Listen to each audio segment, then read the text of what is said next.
What does managing a portfolio actually mean? Because most people think it means picking winners, finding the next great trade, but a quant would tell you that maybe 10% of the job is picking.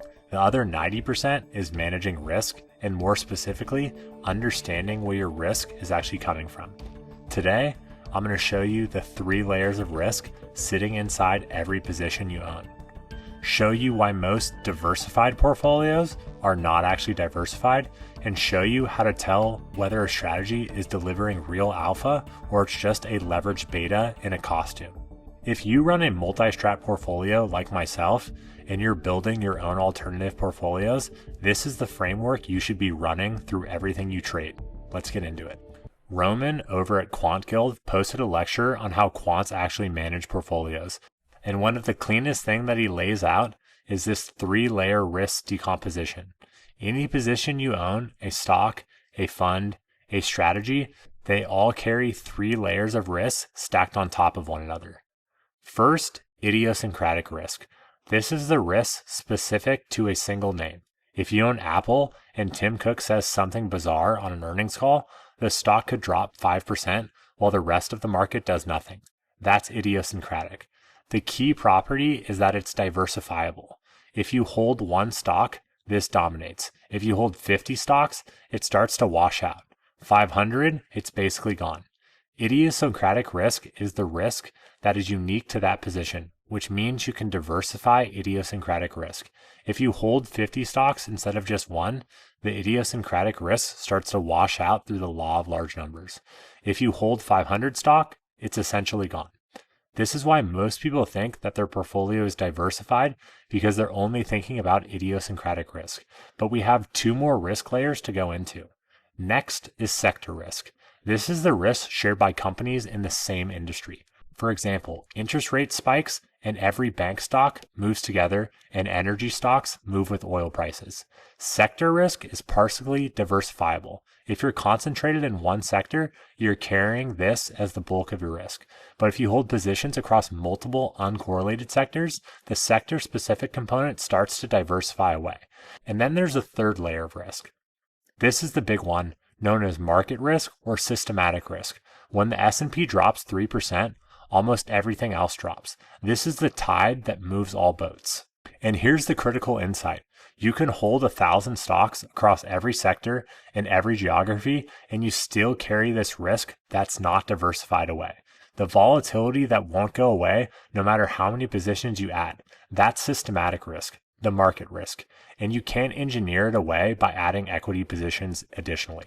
Think of it like this. Adding more stocks to a long-only equity portfolio is like adding more sandbags to the same side of the levee. After a certain point, you're not getting any additional protection. You just need more sandbags on an entirely different levee. That's what multi-strategy approach does. You don't just own more stuff, you own different systematic exposures. More of that in a minute. But first, we need to talk about how quants actually identify these relationships and how to actually put numbers on all of it. And for that, we need to turn the covariance matrix. This is the backbone of quantitative portfolio management, and everything we're about to discuss flows into it. Covariance between asset A and asset B says when A moves, what does B tend to do? We measure that correlation relationship between -1 and 1. If asset A tends to go up when asset B goes down, their covariance is positive. If asset A goes up when B goes down, it's negative. The magnitude tells you how strong the co-movement is. But here's the part most people never internalize. Your portfolio variance, it's not the average of individual variances. It's the variance plus all of the pairwise correlation weighted by position size. Let me say that again because it's important. Your portfolio risk is driven more by how things move together than by how volatile each thing is individually. That's why in a multi-strategy fund, correlation is the most valuable property. A new strategy can bring a volatile strategy with a near zero correlation to your existing book and lower your overall portfolio risk. Correlations are not stable. They change over time and they tend to spike precisely during market stretch, which is the exact time when you need diversification the most. This is why estimating the covariance matrix is one of the hardest problems in quantitative finance. Your inputs are noisy, non-stationary, and regime dependent. Quants use shrinkage estimators, factor models, and exponentially weighted estimates to try to get more robust covariance estimates. There's no perfect solution, and here's where Roman's framework cuts through massive industry delusion. Diversifying risk is not the same as diversifying returns. Owning 100 stocks kills idiosyncratic noise. Great, you look like the index. But in terms of return drivers, you are still 100% exposed to one risk premium, equity beta. Real diversification at the multi-strategy level means diversifying sources of return. Equity risk premium, volatility risk premium, trend and momentum premium, term premium in bonds, FX carry, and so on. These are different economic engines. When you combine sleeves that harvest different premia, you're not just smoothing stock-specific noise, you're reducing the concentration of your systematic exposure. Think about my portfolio. A delta-neutral sleeve that harvests vol risk premium, a trend-following sleeve, long and short futures based on momentum, a long vol sleeve that tends to spike when others suffer, a treasury sleeve harvesting term premium without different macro sensitivity. Everything's a trade-off. Running multiple strategies adds a lot of complexity and operational overhead. But the trade-off for not doing it is concentration risk. You can't see until a drawdown makes it obvious. That's the point.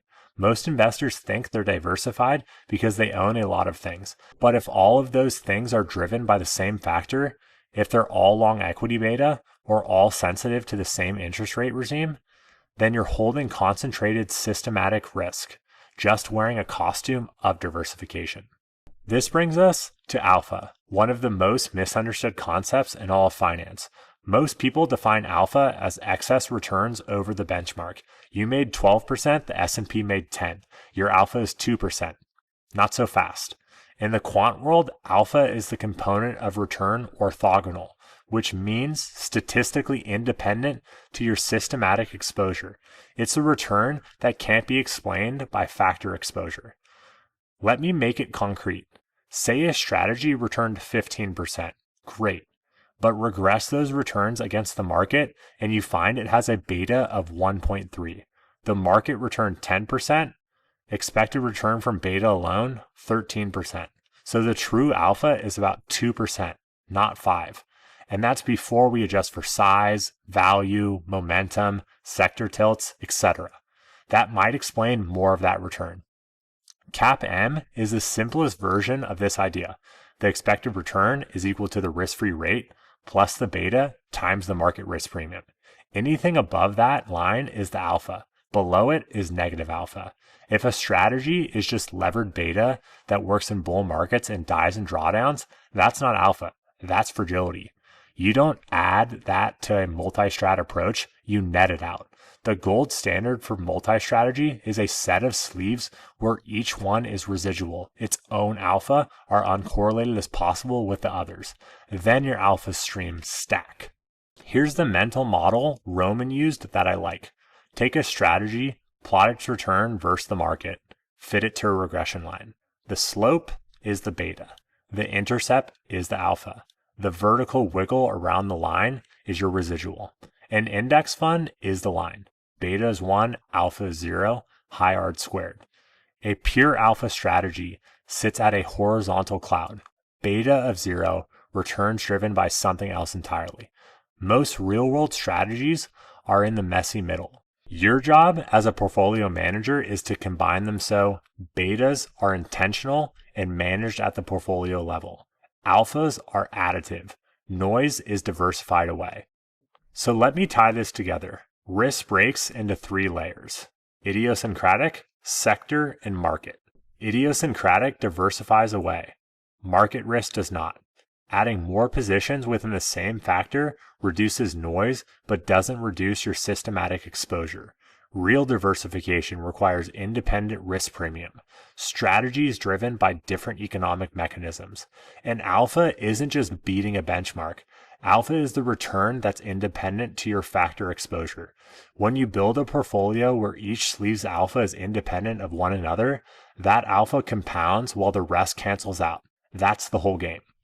My goal with these videos is simple. help thoughtful investors see the mechanics behind markets more clearly. If you enjoyed this video, you clearly care about protecting your wealth long term.